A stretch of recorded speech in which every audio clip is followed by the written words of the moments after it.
Ta fidélité sera mon bouclier.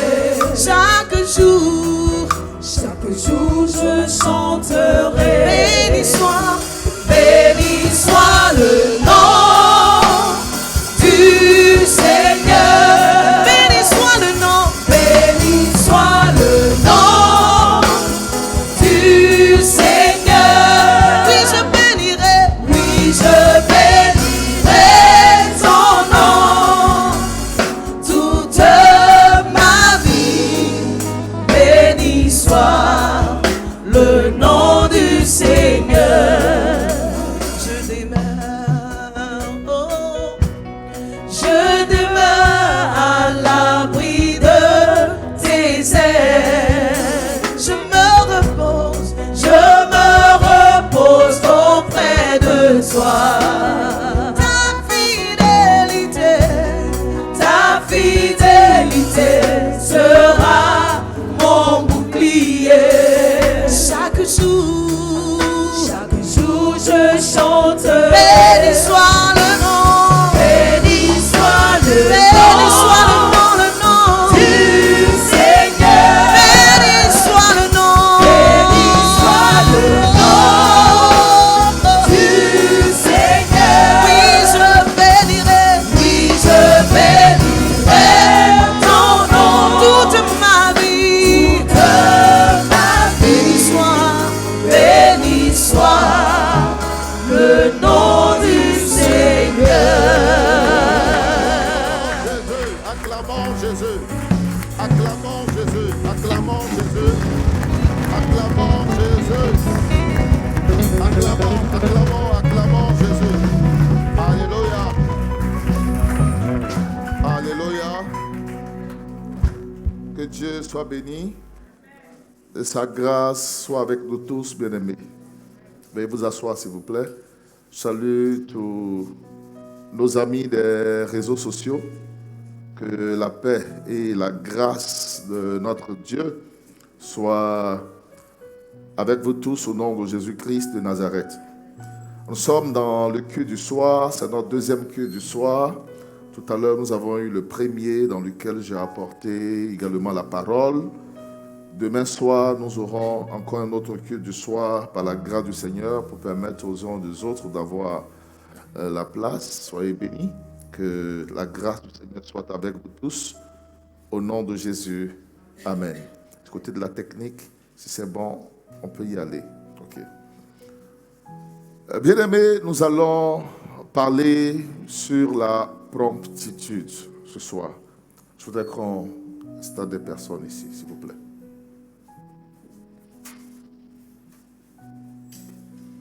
Nous allons parler sur la promptitude. Dimanche, nous avons amorcé un thème. Le thème du dimanche était le suivant: le zèle de ta maison me dévore. Nous avons parlé sur le zèle que nous devons avoir pour notre Dieu, le zèle que nous devons manifester pour Dieu et pour les choses du Seigneur. Il est bon pour nous, dans notre marche envers Dieu, d'être zélés, bien-aimés. Il y a beaucoup de chrétiens tièdes, beaucoup de chrétiens froids, beaucoup de chrétiens nonchalants dans leur marche avec Dieu. Alléluia. Il y a beaucoup de chrétiens qui ne sont pas zélés, qui ne sont pas éveillés. Et nous avons vu que quand vous n'êtes pas zélé pour Dieu et pour les choses de Dieu, au lieu d'avoir la bénédiction du Seigneur, au lieu d'avoir la grâce de Dieu, vous avez le jugement, vous perdez la grâce. Nous allons lire les deux textes que nous avons lus le dimanche dernier. Nous allons lire les deux textes que nous avons lus le dimanche dernier. Le premier texte se trouve en Proverbes, le chapitre 18, verset 9. Et le deuxième texte se trouve en Jérémie 48, le verset 10. Je lis la parole du Seigneur. Celui qui se relâche dans son travail est frère de celui qui détruit. Nous avons vu le dimanche que quand vous faites une œuvre de Dieu, quelque chose pour le Seigneur, et dans le spirituel, à partir du moment où vous relâchez, Vous n'êtes plus un bâtisseur. Dieu ne vous voit plus comme un bâtisseur, mais Dieu vous voit comme un destructeur. Et finalement, aujourd'hui, dans l'église, dans la maison de Dieu, nous sommes plusieurs qui aspirons à la grâce de Dieu. Nous aspirons à la grâce du Seigneur, mais nous ne la recevons pas. Parce qu'en fait, Dieu ne nous voit plus comme des bâtisseurs. Dans le spirituel, à partir du moment où vous avez atteint un niveau, une altitude avec Dieu, et que vous descendez, vous relâchez, vous n'êtes plus un bâtisseur aux yeux de Dieu, mais Dieu vous voit comme un destructeur. Celui qui se relâche dans son travail est frère de celui qui détruit, c'est-à-dire il est identique, il a le même statut, il est conforme. Dieu le voit comme Dieu voit celui qui détruisait, alors celui qui détruit son œuvre. Le deuxième texte, en Jérémie 48, verset 10, je lis la parole de Dieu. Maudit soit celui qui fait avec négligence l'œuvre de Dieu. Dieu veut nous voir zélés, bien-aimés. Dieu veut nous voir debout. Dieu veut nous voir réveillés dans l'œuvre que nous accomplissons pour lui. Tout ce que nous faisons pour le Seigneur, dans la maison de Dieu, nous devons avoir le zèle. Nous devons être remplis de zèle. Nous devons être remplis de flamme. Nous devons être remplis de vie. Nous devons être animés de l'ardeur que le Saint-Esprit met en nous pour les choses de Dieu et glorifier Dieu par notre vie qui doit être donnée au Seigneur comme un sacrifice. Dieu a besoin de nous, il a besoin de notre vie. Dieu a besoin de nous pendant que nous sommes encore vivants. Maximisons notre énergie, maximisons le temps et mettons notre potentiel, notre capacité, notre énergie, notre vie à servir le Seigneur. Or, malheureusement, dans l'église de Dieu aujourd'hui, il se trouve que quand nous venons dans l'église, il y a beaucoup de chrétiens tièdes. Beaucoup de chrétiens, plusieurs chrétiens sont froids. Pourquoi? C'était à cause des moments difficiles qu'ils vivent, à cause des temps de désert. Et souvent, c'est le signe que nous ne sommes pas matures, que nous ne sommes pas bâtis. Dans le royaume, il y a plusieurs dimensions. Je vous ai déjà enseigné cela. Le chrétien qui n'est pas mature, qui n'est pas bâti, face aux épreuves et à l'adversité, il se décourage de son Dieu. Il n'a plus envie de faire pour Dieu ce qu'il faisait. Il perd la flamme, il perd la motivation, il perd l'engagement, il perd la détermination. Il y a un relâchement. Un relâchement quelquefois parce que les promesses tardent, des bénédictions tardent. Un relâchement certaines fois à cause de la mauvaise compagnie, de gens qui nous découragent. Un relâchement certaines fois à cause de certaines rumeurs qui viennent nous refroidir. Bien-aimés, nos raisons que nous pouvons présenter au Seigneur, les raisons pour lesquelles nous pouvons être froids devant Dieu, ces raisons ne tiennent pas. Jésus avait 1001 raisons pour ne pas mourir à la croix. Lorsqu'il allait sur le chemin de la croix, il pouvait renoncer au sacrifice suprême, celui de donner sa vie à la croix, que son sang verse et que par sa mort et sa résurrection, vous et moi, nous ayons accès à l'éternité. Jésus avait aussi des raisons de ne pas mourir à la croix, mais il n'a pas regardé aux raisons qui pouvaient donc lui donner de se soustraire de cette mission divine. Bien-aimés, lorsque nous commençons avec Dieu, le principe de Dieu, lorsque tu commences avec Dieu, ne relâche pas. Lorsque tu mets le pas, ne t'arrête plus. C'est une marche effrénée, une marche pour l'éternité, où nous devons aller avec Dieu de gloire en gloire. Dieu nous donne la santé pour qu'on le serve. Dieu nous donne la vie pour qu'on le serve. Bien-aimé, Dieu nous donne les moyens pour qu'on le serve. Dieu nous a rassemblés pour que nous soyons une armée pour lui. Dieu nous donne sa grâce pour qu'on le serve. Ne laissez rien vous éloigner, vous ébranler par rapport à ce sacerdoce divin, par rapport à cet appel divin. Plusieurs auraient voulu servir Dieu. C'est une grâce pour l'homme de servir Dieu. C'est une grâce pour l'homme, pour la femme, de faire les choses de Dieu avec son cœur, avec motivation, avec détermination. Dans le long du message du dimanche, j'ai parlé sur le zèle en général, le zèle de la maison de Dieu qui nous dévore. Aujourd'hui, dans l'élan du message du dimanche, je veux parler de la promptitude. La promptitude est une branche du zèle. Qu'est-ce que la promptitude? Nous allons définir la promptitude et essayer de comprendre la pensée de notre Dieu. La promptitude est une manière d'agir. C'est une manière d'agir. C'est la réaction, l'attitude de l'homme, l'attitude d'une personne qui est prompte. C'est-à-dire, pour qu'on comprenne bien cela, on va prendre quelques synonymes. Là où il y a promptitude, il y a rapidité. La promptitude, c'est la rapidité. La promptitude, c'est l'empressement. L'empressement. La promptitude, c'est la vitesse. La vitesse avec laquelle je fais une chose. La vitesse d'exécution. La vitesse. La promptitude, c'est la diligence. Et la Bible, dans les Écritures, vous trouverez plus le mot diligence que le mot vitesse, que le mot promptitude. Mais vous trouverez plus le mot diligence. La diligence. La promptitude, c'est la vivacité. La promptitude, c'est l'ardeur. La vitesse avec laquelle je fais une chose. L'ardeur avec laquelle je fais une chose. La promptitude, c'est l'empressement avec lequel je fais une chose. Alléluia. La vitesse, l'empressement, la rapidité. Bien aimé, pour que nous puissions bien comprendre cela dans les Écritures, justement dans le livre de Néhémie, nous avons un homme qui était confronté à une tâche d'Hercule, un travail d'Hercule. Néhémie et ses compatriotes. Néhémie et ceux de sa génération étaient confrontés à un travail d'Hercule. Quel était ce travail d'Hercule? Ce travail d'Hercule était de rebâtir la muraille de Jérusalem dans un contexte d'opposition où il y avait des hommes comme Sanballat, Tobija, Geshem et toutes sortes d'oppositions, de moqueries. Un travail très compliqué à faire. Mais Néhémie, qui était alors un homme important auprès du roi Artaxerxès, dans le territoire des Perses et des Mèdes, alors échanson, a Dieu laissé cette position privilégiée pour venir à Jérusalem parce qu'il y avait un sacerdoce, une mission sacerdotale, une mission de valeur, une mission de qualité que Dieu voulait accomplir à travers cet homme.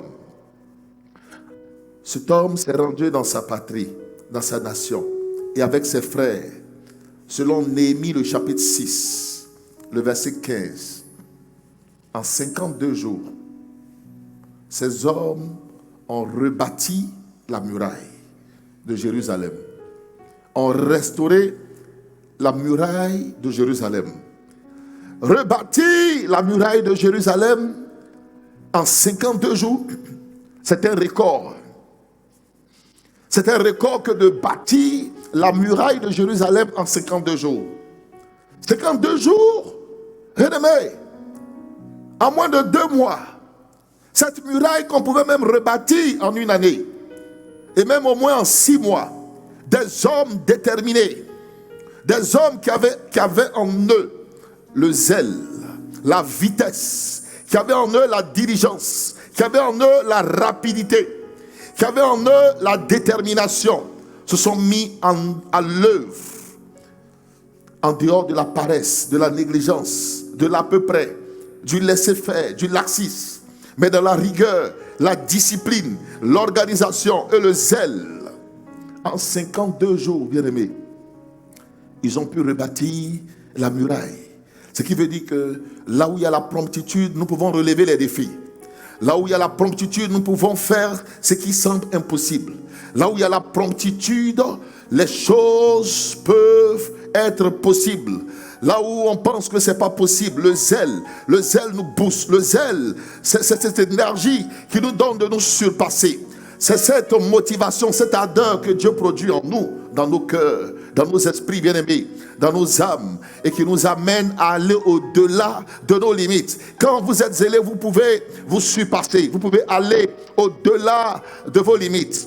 Dans le monde, dans le contexte normal de la vie de tous les jours, c'est comme quelqu'un qui reçoit une portion d'adrénaline, et alors, ou de testostérone, et qui le motive et qui le pousse à réaliser des défis. Dieu nous booste quand nous sommes zélés. Dieu nous utilise quand nous sommes zélés.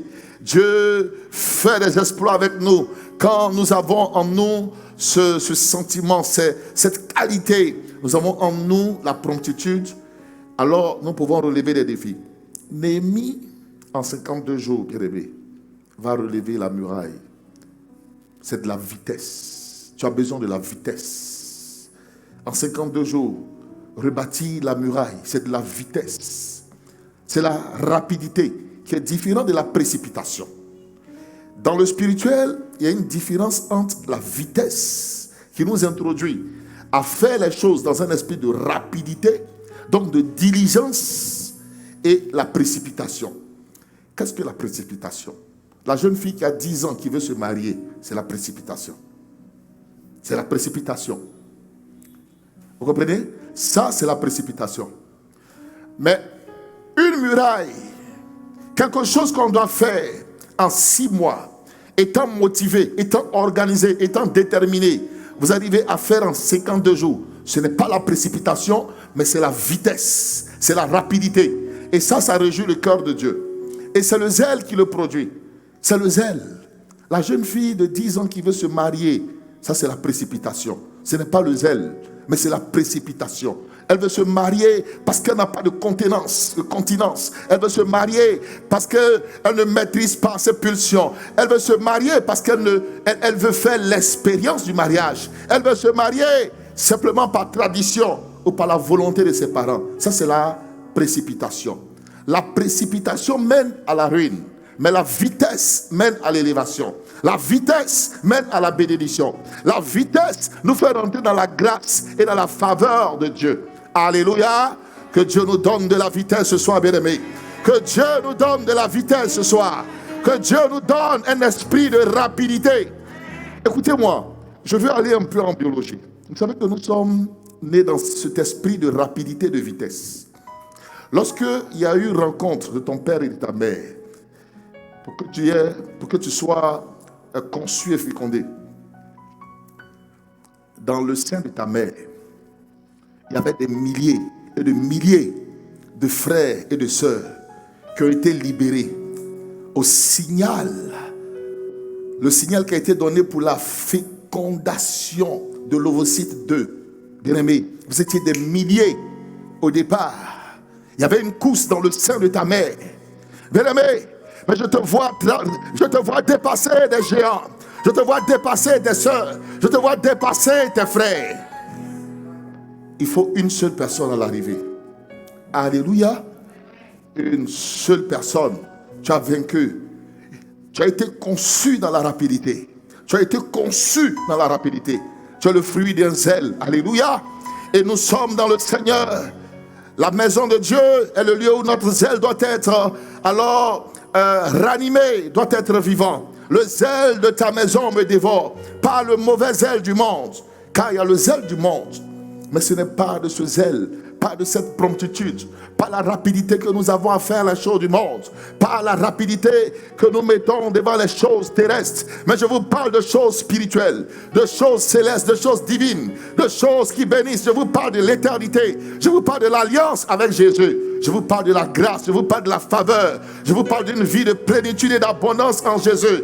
Là où Dieu nous veut et nous sommes à notre poste, agissant et faisant les choses dans l'esprit de Dieu. Et comme Dieu veut, nous pouvons aller de gloire en gloire. Nous pouvons expérimenter Dieu. Nous pouvons expérimenter la grâce, la touche, la faveur et la bénédiction. Alors la promptitude, c'est la vitesse. C'est la rapidité. En revanche, pour qu'on comprenne bien la définition, nous allons nous intéresser à des mots qu'on appelle des antonymes, c'est-à-dire des opposés, des mots opposés. C'est-à-dire, par exemple, là où on dit chaud, le mot opposé serait quoi? Froid, c'est un antonyme. Là où nous avons grand, on peut dire court. Comprenez? Là où on dit riche, on peut dire pauvre. Ce sont des mots opposés, des antonymes. Nous allons donc, pour bien comprendre la promptitude, nous intéresser à ces mots qui sont des antonymes, qui sont des mots contraires, pour que nous ayons la maîtrise et la bonne compréhension de ce qu'est la promptitude, afin de saisir la pensée de Dieu. C'est quelques antonymes. Le premier, c'est la lenteur. Un contraire à la promptitude, c'est la lenteur. Là où il y a un esprit de promptitude, l'opposé est un esprit de lenteur. Deuxième antonyme, c'est le retard. Le retard est opposé à la promptitude. La lenteur est opposée à la promptitude. La troisième chose, c'est la mollesse. Tu es mou, molle, la mollesse. La quatrième chose, la négligence. La négligence. Voici donc pourquoi, dans les versets introductifs, nous avons dit, dans le deuxième verset de Jérémie 48, verset 10, Dieu dit, maudit soit celui qui fait avec négligence l'œuvre de l'Éternel. Parce que la négligence n'est pas la promptitude. Là où il y a la négligence, vous n'avez pas un esprit de zèle. Vous n'avez pas le zèle de Dieu en vous. Vous n'avez pas le zèle de l'esprit en vous. Or, Dieu veut nous voir motivés. Notre foi, notre énergie doivent être boostées pour le royaume, pour les choses de l'évangile, pour la grâce de Dieu. Nous devons maximiser nos forces, nos potentialités, notre énergie pour le royaume, pour Jésus. Bien-aimés, sans compromission, nous devons être entiers dans le royaume, dans la marche avec Dieu, par rapport au challenge que Dieu veut que nous puissions relever. Nous devons être entiers. La mission est grande et nous devons être entiers. La mission est grande. Il y a très peu d'ouvriers sincères. Donc Dieu veut des hommes et des femmes zélés. Là où il y a le zèle, tu peux faire le travail de 2, 3, 4 personnes. Le zèle permet de combler le vide. Le zèle permet de couvrir les imperfections, les insuffisances. Le zèle permet au Seigneur alors de toucher plus d'hommes sur la terre. Bien-aimé, Dieu a besoin d'une armée vivante, pas d'une armée morte, pas d'une armée négligente, pas d'une armée défaillante. Il a besoin d'hommes et de femmes remplis de l'ardeur, remplis du zèle, remplis du feu. Une génération d'hommes et de femmes qui comprennent comme Néhémie l'urgence spirituelle. Car il y a urgence spirituelle et Dieu a besoin de nous. Le zèle de la maison de Dieu doit remplir nos cœurs. Le zèle de la maison de Dieu doit être dans nos âmes, dans nos cœurs, dans nos esprits, bien-aimés. Nous sommes attirés par les choses de ce monde, attirés par les choses matérielles. Comment gagner de l'argent, comment prospérer, comment réussir. La Bible dit que si l'Éternel ne bâtit, celui qui bâtit la maison bâtit en vain. Veux-tu réussir, compose avec Jésus. Veux-tu la grandeur, compose avec Jésus. Veux-tu la gloire, compose avec Jésus. Christ en nous, l'espérance de la gloire. Bien-aimé, si l'Éternel ne bâtit, celui qui bâtit, bâtit en vain. Mettons Jésus au centre, le fondement. Jésus, pilier de notre réussite. Jésus au centre de notre vie. Jésus qui peut nous challenger et nous conduire au prochain niveau de notre héritage, nous booster, nous amener à une vie de différence par rapport à celle de notre famille. Il peut le faire pour toi qui me regardes. Oui, pour toi qui me suis maintenant, il peut le faire.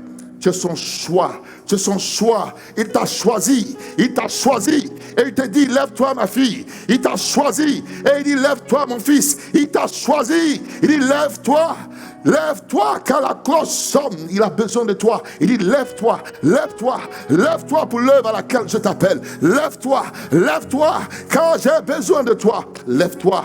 Voici le cri du cœur de Dieu pour toi.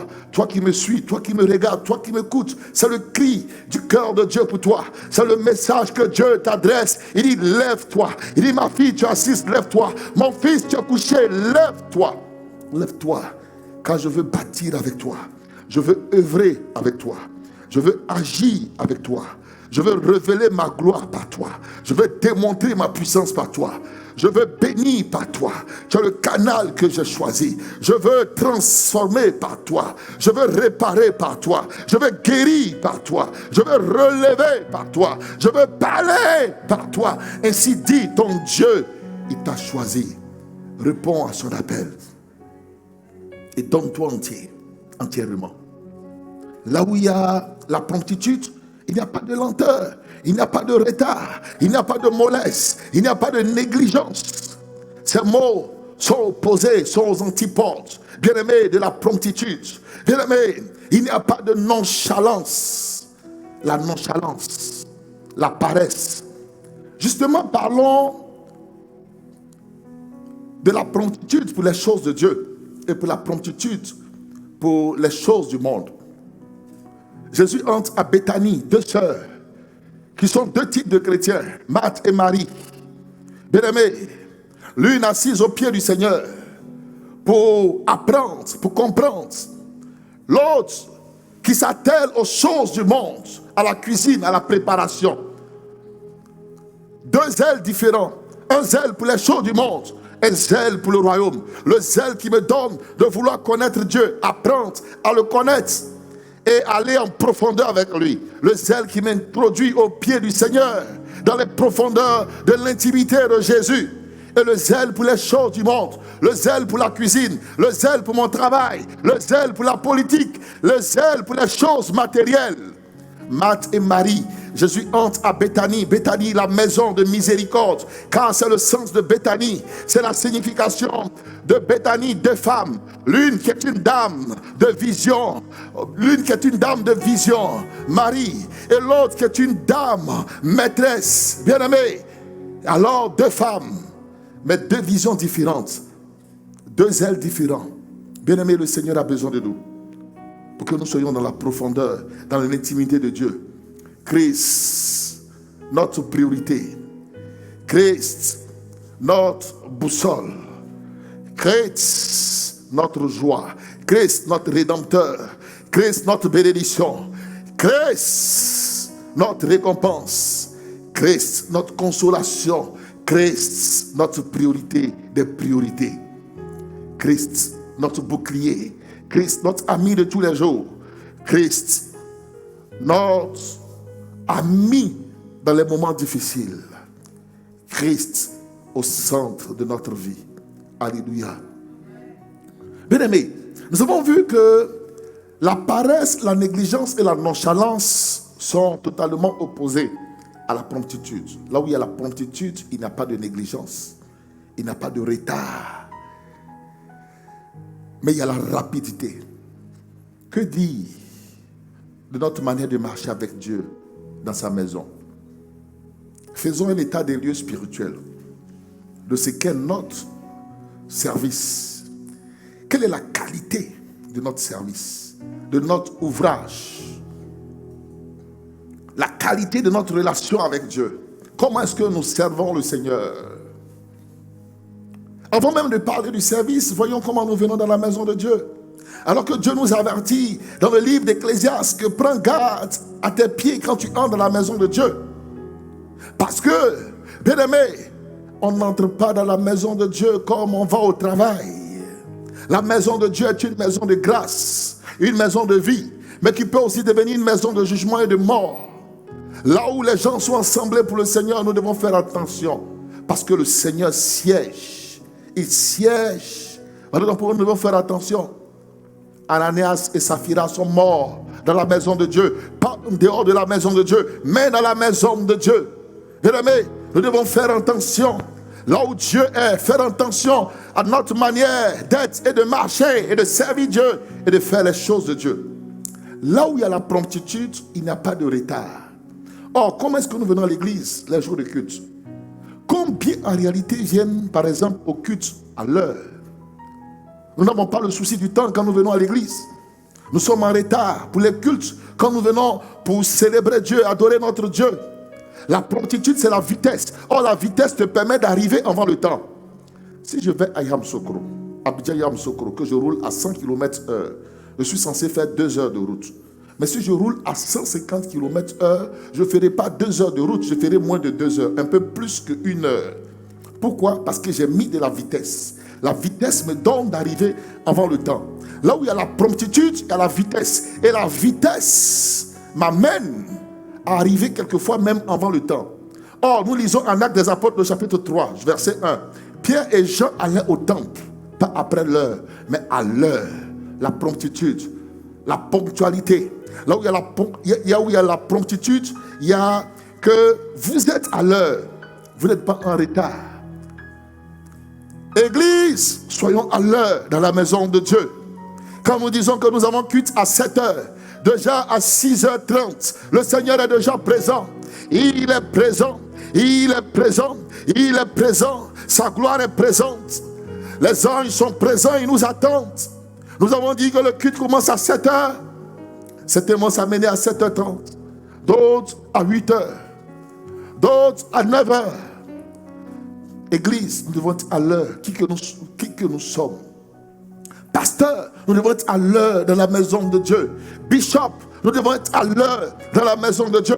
Révérend, nous devons être à l'heure dans la maison de Dieu. Évêque, nous devons être à l'heure dans la maison de Dieu. Chante, nous devons être à l'heure dans la maison de Dieu. Qui que vous soyez, homme riche ou pauvre, nous devons être à l'heure dans la maison de Dieu. Parce que nous venons devant le trône de celui qui est le roi des rois, le Seigneur des seigneurs. Es-tu roi? Tu viens pour le roi des rois. Le roi des rois est celui qui est au-dessus du roi. Es-tu grand? Tu viens pour celui qui est plus grand que toi.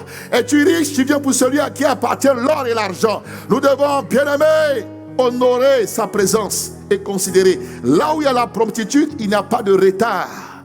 Le retard n'a pas sa place. Je vais à l'église à l'heure. Je suis à l'église à l'heure. Je suis dans la maison de Dieu à l'heure. Je suis au rendez-vous du Seigneur à l'heure. Je ne suis pas en retard, mais je suis à l'heure. Et comme je suis à l'heure, mes bénédictions ne viennent pas en retard. Mes bénédictions viennent à leur temps, en leur jour, en leur mois, en leur saison, en leur heure. Car Dieu fait toutes choses bonnes en son temps. Dieu honore celui qui l'honore. J'honore Dieu. Dieu m'honore. Pas en retard, mais je porte du fruit en ma saison. Pas après ma saison, mais en ma saison. Là où il y a la promptitude, il n'y a pas de retard. La plupart des chrétiens qui viennent à l'église en retard sont des chrétiens qui ne sont pas zélés. Parce que la promptitude est une branche du zèle. Là où il y a le zèle, le retard n'a pas sa place. Mais la promptitude apporte la vitesse, la rapidité. Et cette vitesse et cette rapidité te donnent d'être dans la maison de Dieu à l'heure. Arrêtez le retard. Arrêtez le retard. Je veux parler à un bishop qui me suit. Vous savez, dans nos assemblées, je dis souvent, il y a des erreurs. Dans certaines églises où il y a le culte qui commence à 7h, le message est autour de 10h. Le pasteur ou le bishop ou l'évangéliste vient à l'heure du message à 10h. Pourtant, depuis 7h, le Seigneur est présent, avec toute l'assemblée en train d'adorer. Et certaines fois, lui, il vient de se réveiller, et c'est là maintenant, il va s'apprêter. Cela est une mauvaise attitude devant Dieu. Soyons à l'heure dans la maison de Dieu. Soyons à l'heure dans la maison de Dieu. Soyons à l'heure dans la maison de Dieu. La promptitude nous donne d'être à l'heure. Arrêtons le retard. Arrêtons de prendre le temps du Seigneur. Soyons à l'heure. Bien-aimés, la promptitude produit l'assiduité. Ce n'est pas le chrétien qui vient à l'église un dimanche sur 3. Mais je suis là où Dieu veut me rencontrer. Je suis dans la maison de Dieu. David dit, je suis dans la joie quand on me dit, allons à la maison du Seigneur. Parce que la maison du Seigneur, mon lieu de bénédiction, Dieu me restaure. Il m'enseigne, il me bâtit, il m'édifie, il me donne de voir sa gloire. Il me conduit de gloire en gloire, où il me restaure dans son intimité, où il répand sa grâce et sa faveur dans ma vie, bien-aimé. L'assiduité, le zèle nous rend assidus. Le zèle, la promptitude nous rendent assidus. Nous sommes assidus, donc fidèles. Le manque de zèle, le manque de promptitude nous amèneront toujours à trouver une raison, à donner toujours une raison qui n'est pas une raison. Vous vous souvenez de l'histoire de ces 3 personnes qui étaient invitées aux noces? Je vous ai déjà enseigné cela, bien-aimé. Oh, pour participer à des noces dans la tradition juive, vous recevez 2 invitations. Une première et plus tard une deuxième. Afin que vous puissiez organiser votre temps. Afin que vous puissiez prendre les dispositions et participer aux noces. Mais à l'heure du souper, le grand souper, sur lequel j'ai prêché il n'y a pas longtemps. Bien-aimés, souvenez-vous. L'un des invités dit, je viens d'acheter des paires de bœufs, je vais aller les essayer. Un autre dit, je viens de me marier, je ne puis venir. Un troisième dit, je viens d'acheter alors un champ, je vais aller le voir. La raison que nous présentons à Dieu n'est pas une raison. Je vais te dire que ta raison n'est pas une raison. Ta raison n'est pas une raison. Si tu étais couché sur le lit de l'hôpital, tu n'aurais pas une raison. Si tu étais aujourd'hui à la morgue, tu n'aurais pas une raison. Si Dieu t'avait pris le souffle de vie, tu n'aurais pas une raison. Ta raison n'est pas une raison. Dieu dit, lui d'abord. Mais Dieu en priorité, Dieu en vend ton travail, Dieu en vend ton mariage, Dieu en vend l'argent, Dieu en vend l'or, Dieu en vend tout. Que Dieu, que Jésus soit notre priorité, la priorité des priorités. Et ainsi, bien-aimés, nous grandirons dans l'alliance et dans la grâce et dans la faveur et dans la bénédiction. Alléluia. Là où il y a la promptitude, il y a la vitesse. Là où il y a la promptitude, il y a la rapidité. Certaines fois, les gens qui doivent faire des répétitions de groupe empiètent sur le temps. Quand on va au travail, on n'a pas d'argument. On est à l'heure parce qu'on veut plaire aux hommes. On veut plaire à notre patron. Mais là où Dieu nous veut, dans sa maison, il nous a confié une tâche. Nous sommes responsables dans sa maison. Il nous a confié quelque chose à faire dans sa maison. À l'heure du service, nous trouvons une raison. Non, je dois faire ça. J'ai mon frère qui devait venir. Je dois accompagner mon frère quelque part. Je vais accompagner ma soeur quelque part. Je dois voir mon enfant. Je dois faire à manger. Je dois faire ceci, je dois faire ceci. Nos raisons ne sont pas une raison. Nous avons un rendez-vous avec Dieu. Nous connaissons notre rendez-vous. Et tout doit être organisé autour du rendez-vous du Seigneur, qui est la priorité des priorités. Tout le reste vient après, bien aimé. Nous savons que nous devons venir nous préparer pour le culte du dimanche. Nous savons que c'est le jour de la préparation parce que le dimanche nous avons culte, bien aimé. Et Dieu a besoin de nous pour un service de qualité, un service excellent dans sa maison. Et il sait que je suis dans le groupe de louange, dans le groupe d'adoration. On m'attend, je dois être là. Et chaque week-end, j'ai un argument, j'ai une raison que je donne. C'est dangereux. On ne se moque pas de Dieu. Ce qu'un homme aura sémé, le moissonnera.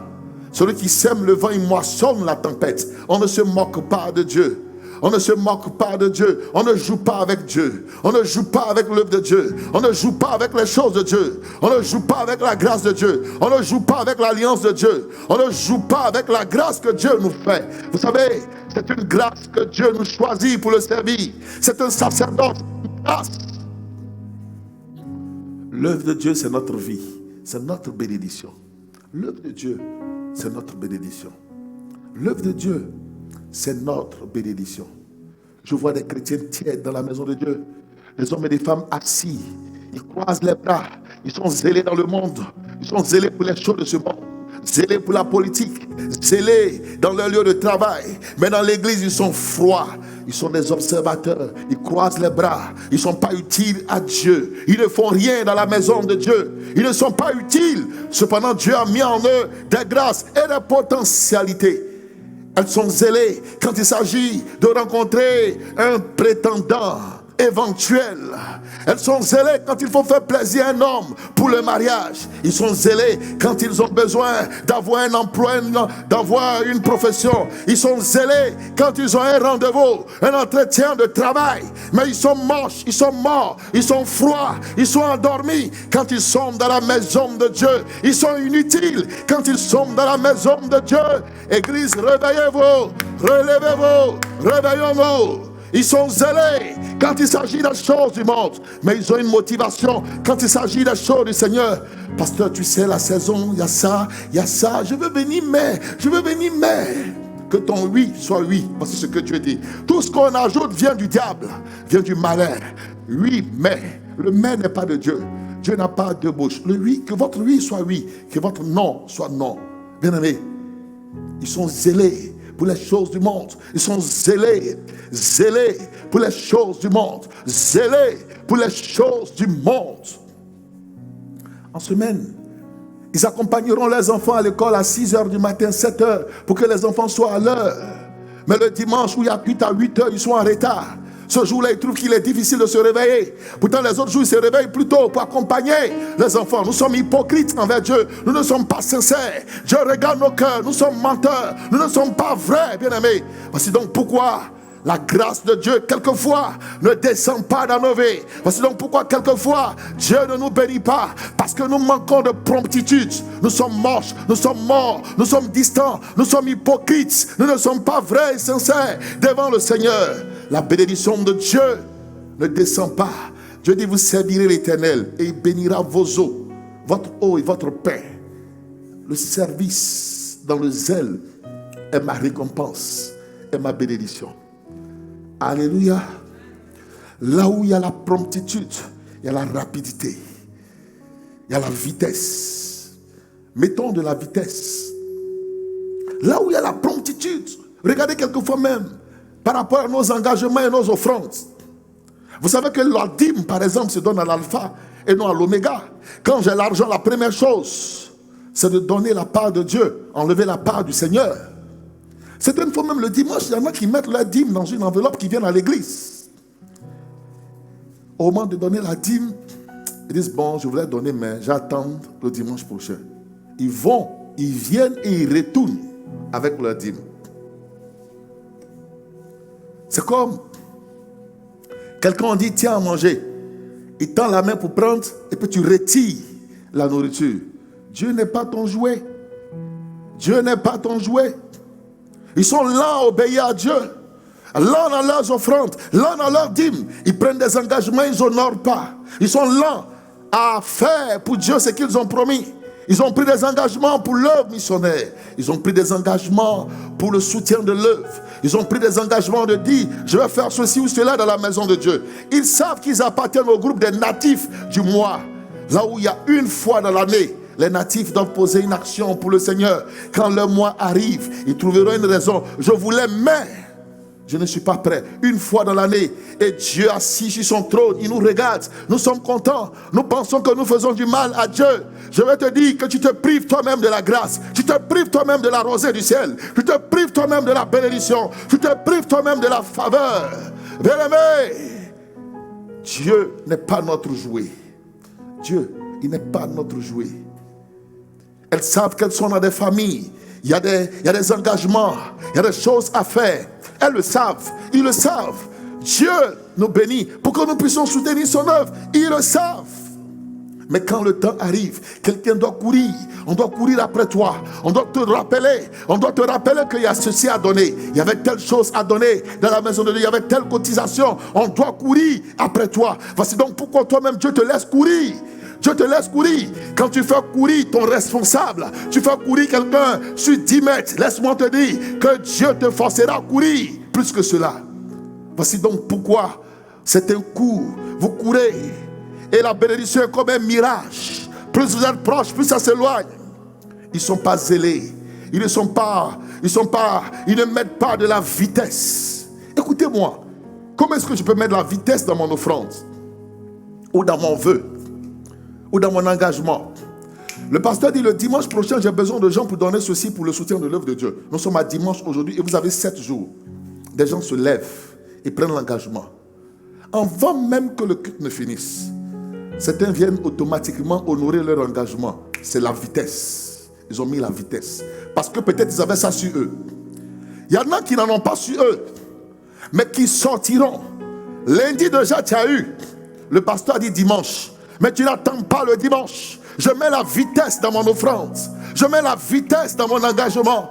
Je mets la vitesse. Mettez la vitesse dans vos actions. Mettez la vitesse dans ce que vous faites dans la maison de Dieu. C'est ça la promptitude. La promptitude, c'est la vitesse. Je n'attends pas le dimanche suivant. Mais avant même le jour, je m'assure d'honorer mon engagement, de faire. Si c'est possible, je n'attends pas. Je ne laisse pas l'offrande dormir. Je ne laisse pas l'anneau attaché. Parce que le Seigneur en a besoin. Je détache l'anneau avant son heure. Et je fais venir l'anneau au Seigneur. Parce que le Seigneur en a besoin. Alléluia. Mettez la vitesse dans vos offrandes. Mettez la vitesse dans votre action. Mettez la vitesse dans ce que vous faites pour le Seigneur. Dans l'église, mettez la vitesse. Mets la vitesse. Église, mettez la vitesse. Dis à ton frère, voisin, mets la vitesse. Mettez la vitesse. Mettez la vitesse dans vos dîmes. Mettez la vitesse dans vos vœux. Mettez la vitesse dans vos offrandes. Mettez la vitesse dans votre engagement. Mettez la vitesse dans ce que vous devez faire pour le Seigneur. Là où il y a la promptitude, la grâce est plus grande. La bénédiction est encore multipliée. Parce que vous avez un cœur pour Dieu. Dieu est votre priorité. On m'a dit dimanche prochain, mais je n'attendrai pas le dimanche. Avant le dimanche, je fais. Parce que je veux mettre la vitesse. Je veux mettre la vitesse. Mais quand on dit le dimanche prochain, le dimanche arrive, tu ne fais pas.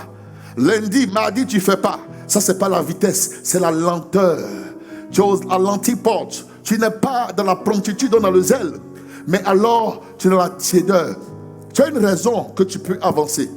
Le paresseux, celui qui n'est pas alors motivé, zélé, il dira, il y a un lion dehors. Mais laissez-moi vous révéler le lion. Mais le lion dehors ne peut m'effrayer.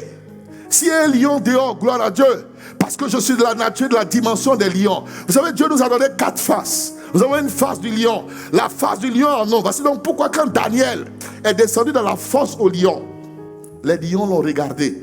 Les lions ont dormi avec Daniel. Les lions n'ont pas touché à Daniel.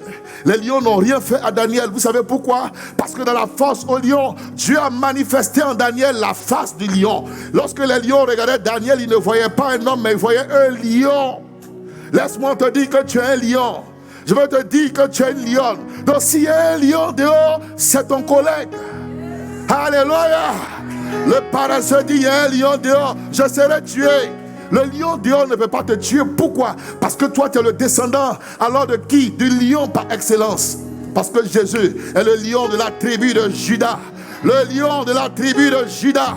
Je ne suis pas un lion ordinaire. Je suis le lion. Je suis un lion, descendant du lion de la tribu de Juda. Le somme de la victoire en moi. La grâce de la victoire en moi. Bien-aimé, les lions regardaient Daniel. Ils n'ont pas pu le toucher. Le paresseux dit, il y a un lion dehors. Je serai tué. L'homme et la femme qui n'est pas zélé dans la maison de Dieu trouvera toujours une raison à avancer. Le paresseux dit, il y a un lion dehors, je serai tué. Un lion, je serai tué. Il y a un lion dehors, je serai tué. Mettez de la vitesse. Dieu t'appelle-t-il au ministère? Ne tarde pas, réponds à l'appel de Dieu, mets la vitesse. Les gens, Dieu les appelle au service. Dieu doit les supplier. Dieu doit à la limite traiter avec eux. Ils doivent répondre à l'appel. Ils négocient, Seigneur, donne-moi encore 1 an, donne-moi encore 2 ans. Pourquoi tout cela, cette lenteur? Mettez de la vitesse.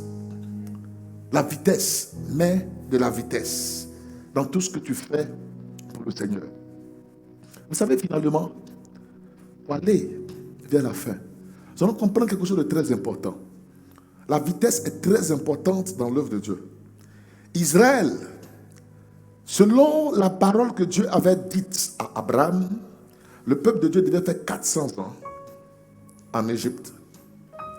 Or, la Bible nous enseigne que le peuple fera 430 ans. Comme si Dieu n'avait pas dit ce qui était réel. Dieu a dit à Abraham, sache que tes descendants seront dans une nation qui n'est pas leur nation. Et ils seront en esclavage. Ils seront dans cette nation comme des étrangers pendant 400 ans. Mais après ces 400 ans, je jugerai la nation qui les a assujettis et je les introduirai dans leur héritage. Le temps spirituel a été compté. Le temps spirituel a été arrêté. Dieu voulait entrer en scène avec un homme. Son nom, c'est Moïse. Moïse devait mettre la vitesse. Là où il y a la parole de Dieu qui vous est révélée, mettez la vitesse. Arrêtez les raisonnements. Arrêtez de discuter. Mettez la vitesse. Dieu dit à Moïse, j'ai vu la souffrance de mon peuple.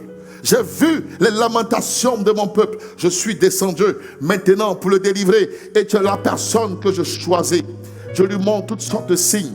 Dieu décide d'agir avec Moïse. Moïse dit à Dieu, je ne vais pas. Envoie qui tu veux envoyer. Mais moi, Moïse, je ne vais pas. Lisez Exode chapitre 3, chapitre 4, chapitre 5. Vous comprendrez cette histoire. Moïse dit à Dieu, je ne vais pas. Envoie qui tu veux envoyer. Moïse dit à Dieu, je ne sais pas parler. Dieu dit, je t'ajoute Aaron, ton frère, qui parlera pour toi. Malgré tout cela, Dieu se révèle à Moïse dans le buisson ardent, où la verge devient serpent. Dieu lui donne tous les signes. Moïse ne va pas. Il retourne chez Jéthro. Il va s'asseoir chez Jéthro. Le temps Kairos était arrivé. Le temps prévu par Dieu était arrivé. Mais Moïse, au lieu de mettre la vitesse, il appuyait sur le frein. Ôtez vos pieds du frein. Mettez la vitesse. Touchez l'accélérateur. Mettez la vitesse. Parce que Dieu a besoin de vous. Bien-aimés, mettez de la vitesse. Moïse appuyait sur le frein. Chaque fois que tu raisonnes, tu appuies sur le frein. Chaque fois que tu tâtes pour faire, tu appuies sur le frein. Moïse n'a pas mis de la vitesse. Il est retourné chez Jéthro. Il a laissé passer les années. Voici donc pourquoi, par la faute de Moïse, les 30 ans se sont ajoutés sur les 400 années. Finalement, Moïse, regardez, est-ce qu'il est entré dans le territoire promis? Il n'est pas entré dans le territoire promis. Dieu lui dit, lève-toi, va en Égypte, délivre mon peuple, parce que ceux qui en voulaient à ta vie sont morts. Moïse prend le chemin pour partir. Mais la Bible dit, à un endroit du voyage, Dieu va l'attaquer. Dieu va l'attaquer et Dieu va vouloir le faire mourir. Écoutez-moi, il y a deux sortes d'attaques. Il y a les attaques démoniaques et les attaques de Dieu. Certaines fois, il y a des attaques où tu penses que c'est le diable. Mais ce n'est pas le diable, mais c'est Dieu qui t'attaque. Parce que tu ne mets pas la vitesse. Quand tu ne mets pas la vitesse, tu provoques les attaques de Dieu dans ta vie. Mettez de la vitesse. Est-ce que je parle à l'église ce soir? Est-ce que je parle à des hommes et des femmes? Est-ce que je parle à des hommes et à des femmes? Mets la vitesse dans ton amen. Est-ce que je parle à des hommes et à des femmes? Il faut mettre la vitesse. Regardez, Dieu dit tout ce qu'on fait dans sa maison. J'ouvre une parenthèse. Il faut faire avec zèle. Celui qui dirige, qui préside avec zèle. C'est comme tu diriges, tu dis, on va prier pour chasser tout esprit de mort de la nation. Prions. Au nom de Jésus, nous chassons l'esprit de mort. Mettez le feu. Il faut mettre l'ardeur. La promptitude, c'est l'ardeur, la flamme. Mettez le zèle. Mettez le feu quand vous faites les choses de Dieu. Quand on dit, est-ce que je parle à la bonne église? Amen. Est-ce que je parle à la bonne église? Voilà. Mettez la vitesse. Ton amen doit être un amen de vitesse. Tout ce que tu fais dans la maison de Dieu, il faut de l'ardeur, la flamme. Moïse a tardé. Sur le chemin du retour, Dieu l'a attaqué. Dieu l'a attaqué. Qui t'attaque, ma fille? C'est Dieu ou c'est le diable? Le diable attaque, hein? Mais Dieu a attaqué Moïse pendant son sommeil. Et Dieu voulait le faire mourir. Pendant le retour, Dieu l'a attaqué. Et c'est son épouse qui a rappelé à Dieu l'alliance. Alléluia. Parce que l'alliance couvre les fautes. L'alliance, quand Dieu regarde à l'alliance parle toujours à la faveur du fautif. Dieu a attaqué Moïse. Pourquoi?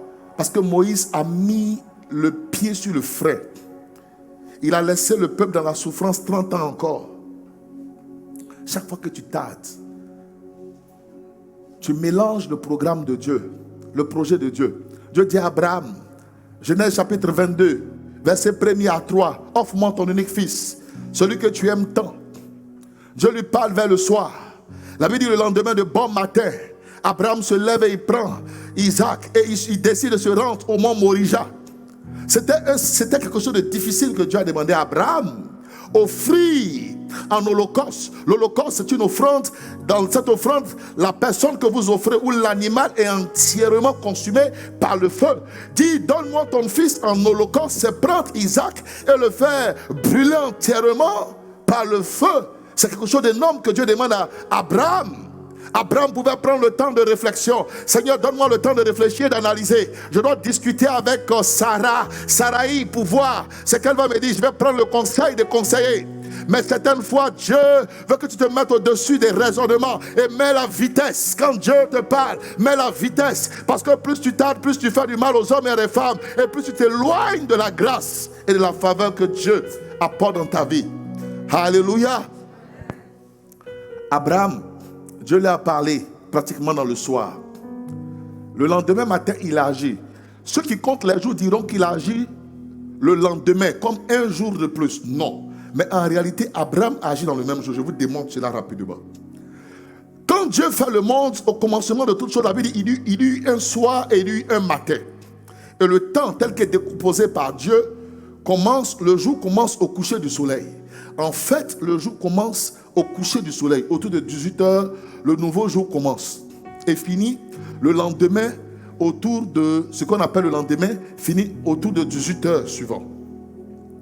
Donc, si Dieu parle à Abraham autour de 18h, 19h, et que Abraham se lève à 6h du matin pour partir, Abraham n'a pas agi dans un jour de plus, mais il a agi dans le même jour. Parce que déjà au coucher du soleil, jusqu'au petit matin, dans le spirituel aux yeux de Dieu, vous êtes dans le même jour. Les hommes ont mal découpé les temps. Voici donc pourquoi on peut compter ça comme 2 jours différents. Mais Abraham met la vitesse dans son obéissance. Mettez de la vitesse dans votre obéissance.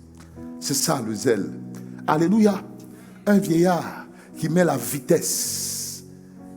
Il met la vitesse et il agit.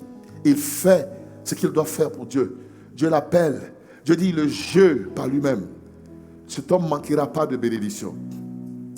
Finalement, parlons de Joseph. Et nous terminons avec en 2-3 minutes. L'histoire de Joseph est que Joseph était destiné à une grâce. Et il avait un territoire de règne et de bénédiction. Son père lui dit un jour, tes frères sont allés à Sichem, va voir comment ils se portent. Prends des nouvelles de tes frères, prends des nouvelles du troupeau, sachant que Sichem avait été un territoire, une zone de tension, de guerre entre les fils de Jacob et les habitants de Sichem. Mais c'était un prétexte. Joseph aurait pu dire à son père, c'est vrai, tu m'envoies à Sichem, mais j'irai dans 2 jours, dans 3 jours. Écoutez-moi, nous allons voir pourquoi il faut mettre la vitesse. Quand on vous demande de faire les choses, ne mettez pas la nonchalance, mettez la vitesse. C'était un prétexte pour Dieu. Quand son père lui dit, va prendre les nouvelles de tes frères, Dieu voulait introduire Joseph dans son héritage. Dès que son père lui parle, automatiquement, Joseph s'exécute. Il va à la recherche de ses frères. Il quitte Hébron pour se rendre à Sichem. Il va parcourir 80 km pour arriver à Sichem, là où ses frères sont. Arrivé à Sichem, il ne trouve pas ses frères. Il rencontre quelqu'un qui lui dit, j'ai entendu tes frères dire, allons à Dothan. Donc ses frères ne sont pas à Sichem. Il a agi avec la vitesse, mais Sichem n'était pas le lieu où il devait rencontrer ses frères. Parce que Dieu avait un projet pour cet homme qui s'appelle Joseph. Ses frères sont allés à Dothan. À Dothan. Dothan et Sichem, c'est encore 24 km. Un homme qui a parcouru 80 km seul, il devait encore ajouter 24 km. Il ajoute les 24 km. Mais pourquoi Dieu l'a fait? Parce que quand Dieu dit, au moment où le père de Joseph parle à Joseph, Dieu calcule que le temps Joseph va prendre pour quitter Hébron jusqu'à Dothan, ça fera peut-être 4 jours. Or, Dieu a mis en route des marchands madianites qui vont en Égypte. Et pour arriver en Égypte, Sichem n'est pas la route de l'Égypte, mais pour arriver en Égypte, vous devez passer par Dothan. Donc Dieu sait que Joseph doit arriver à Dothan. Donc Dieu positionne, j'allais dire, un ange, un homme. Cet homme qu'il a rencontré, peut-être l'ange de Dieu, qui lui dit, tes frères sont allés à Dothan. Dieu sait que Joseph a besoin de 4 jours pour arriver là. Et il sait que les marchands madianites ont besoin de 4 jours et demi pour arriver à l'endroit où Joseph doit être. Si Joseph ne va pas au même moment, il ne met pas la vitesse et qu'il part 1 ou 2 jours plus tard, quand il arrivera à Dothan, les marchands madianites qui vont en Égypte seront déjà passés depuis 2 jours. Mais Joseph met de la vitesse et il arrive à Dothan. On le met dans un puits. Ses frères disent, voici le faiseur de songes. On va le tuer, on verra ce que deviendront ces songes.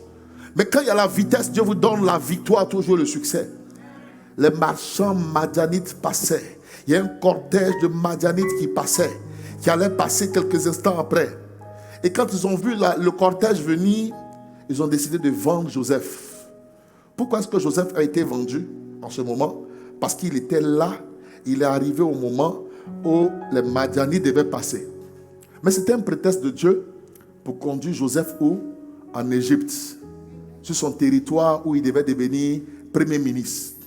Dans l'église, chaque fois que vous ne mettez pas la vitesse à chaque culte, à chaque rencontre, il y a un cortège que Dieu envoie. Un cortège pour l'élévation, un cortège pour le mariage, un cortège pour la prospérité. Quand on dit le culte à 7h, Dieu envoie le premier cortège à 6h55 pour prendre des hommes et des femmes et les conduire au prochain niveau de leur héritage.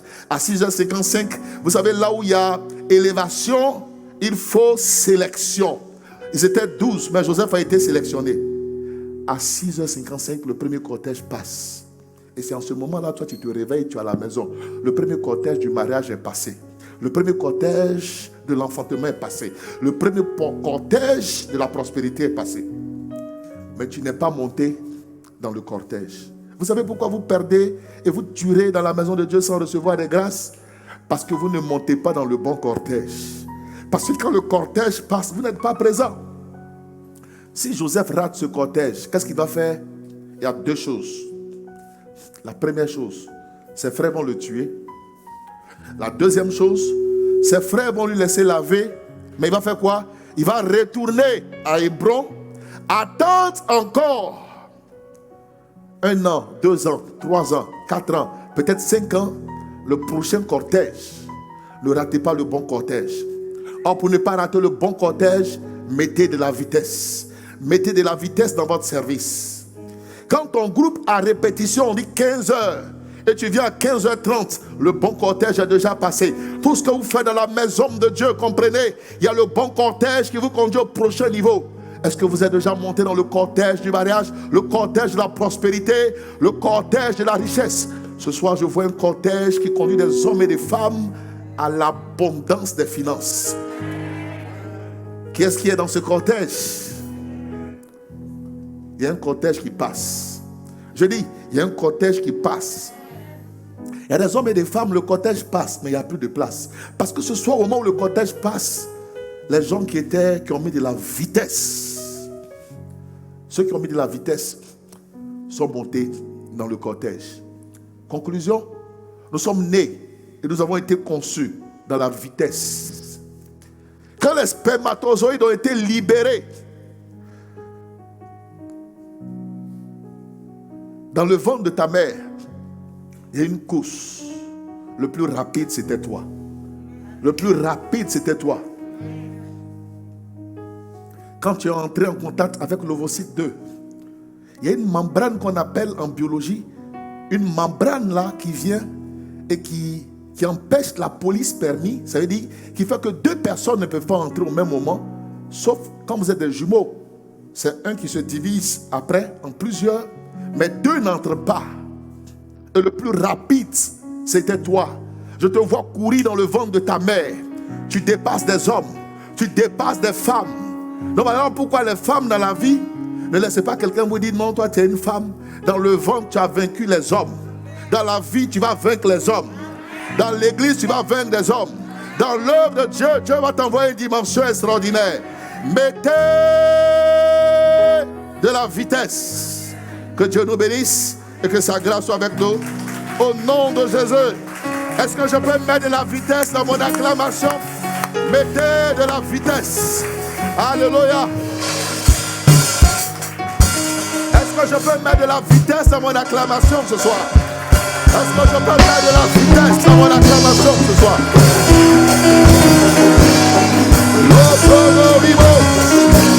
La bradaya taraba. Quel Dieu de gloire. La promptitude. Mettons de la vitesse, bien-aimés. Mettons de la vitesse. Il faut mettre de la vitesse. Mettez de la vitesse. Elle a mis de la vitesse dans son offrande. Bien-aimés, je suis allé en Corée du Sud. Lorsque le docteur Yoon vient et qu'il chante, on veut par exemple un chant.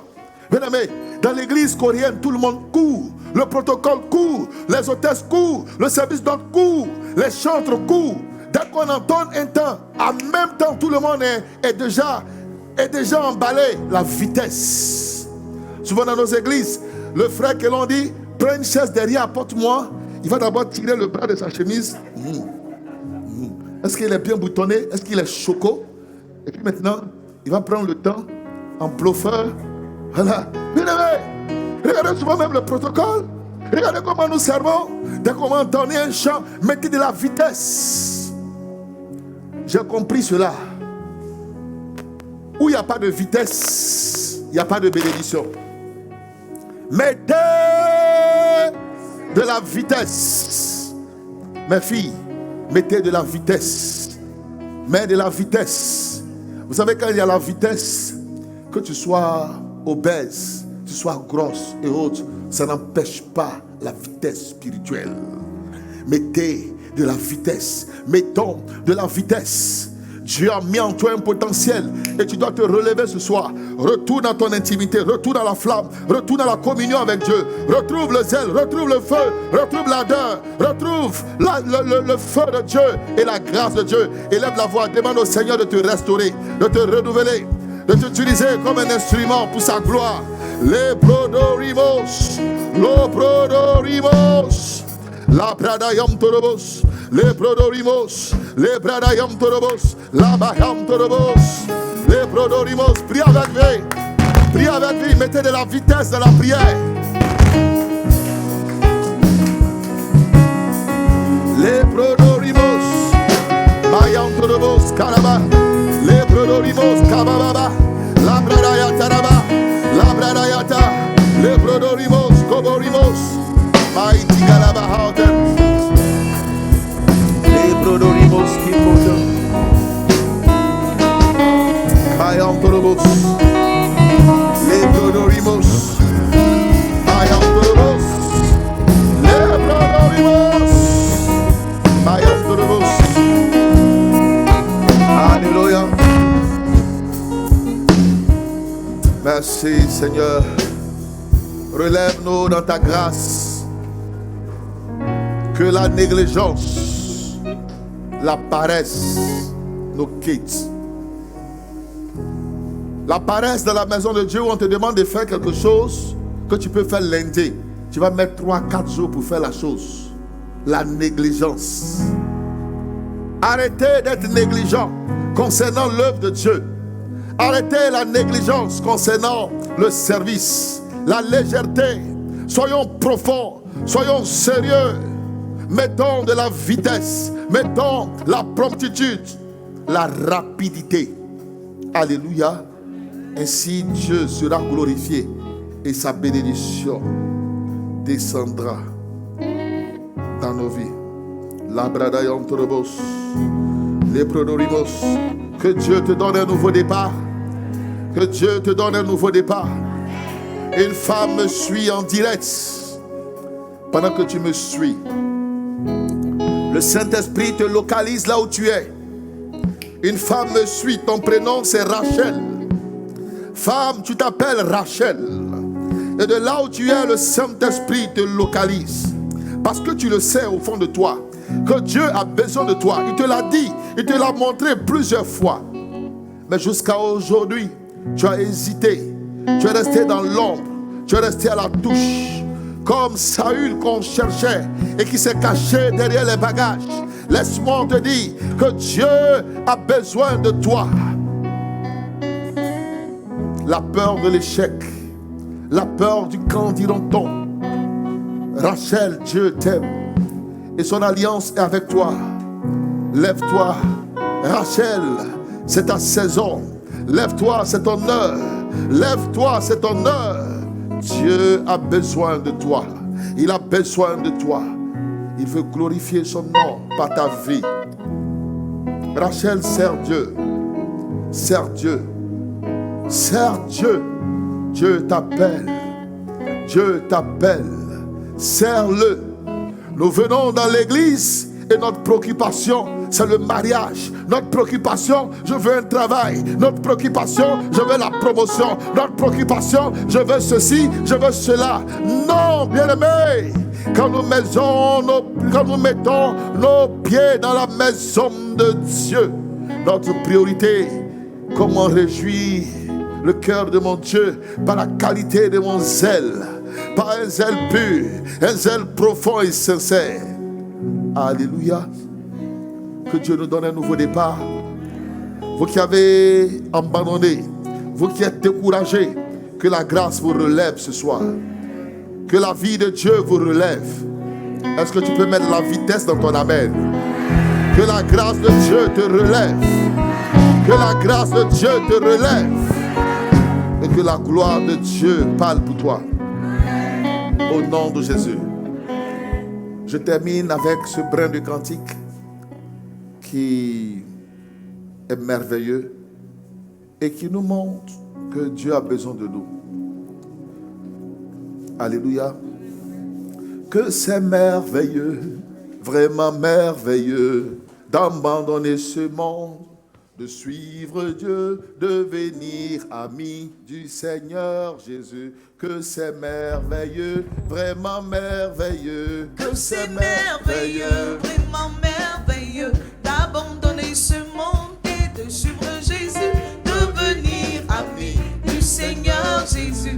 Que c'est merveilleux, vraiment merveilleux. Que c'est merveilleux, vraiment merveilleux, d'abandonner ce monde, de suivre Jésus, de venir ami du Seigneur Jésus. Que c'est merveilleux, vraiment merveilleux. Que c'est merveilleux, vraiment merveilleux, d'abandonner ce monde et de suivre Jésus, de venir ami du Seigneur Jésus. Que c'est merveilleux, vraiment merveilleux. Que c'est merveilleux, vraiment merveilleux, d'abandonner ce monde et de suivre Jésus, ami du Seigneur Jésus. Que c'est merveilleux, vraiment merveilleux. Que c'est merveilleux, merveilleux, d'abandonner ce monde, de suivre Jésus, de venir ami du Seigneur Jésus. Que c'est merveilleux, vraiment merveilleux. Que c'est merveilleux, vraiment merveilleux, d'abandonner ce monde, de suivre Jésus, de venir ami du Seigneur Jésus. Que c'est merveilleux, vraiment merveilleux. Que c'est glorieux, vraiment glorieux, d'abandonner ce monde, de suivre Jésus, de venir ami du Seigneur Jésus. Que c'est glorieux, vraiment glorieux. Que c'est merveilleux, vraiment glorieux, d'abandonner ce monde, alléluia, de suivre Jésus, ami du Seigneur Jésus. Que c'est glorieux, vraiment glorieux. Alléluia. On reste debout. On va prendre notre offrande. On va prendre notre offrande. Prends ton offrande. Je veux prier le Seigneur. Tu as ta dîme, tu as une sémence, un engagement. Tu vas donner à Dieu tout de suite et nous allons faire la prière finale. Le dimanche, nous aurons 5 cultes. Nous aurons 5 différents.